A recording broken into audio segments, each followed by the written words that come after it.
bu dünyada heç kimin haqqına girməyə haqqın yoxdur. İnsanlarla, nəinki insanlarla, heyvanlarla və bitkilərlə də zarafat eləyə bilməzsən. Ehtiyatlı ol.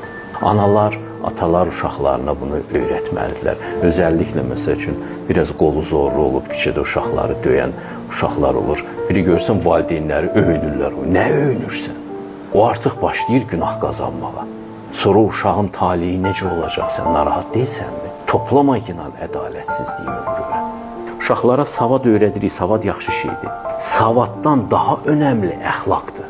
Uşaqlara yaxşı əməllər öyrətmək lazımdır. Bax, görsən o küçədə o pişiklər qalıblar, yayın istisidir, susuzdur. Apar su qoy günah onlara. Apar bu çörəyi qoy onlara.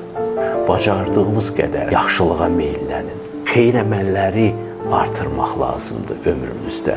Gerçək müsəlmanların ölkəsi elə olar.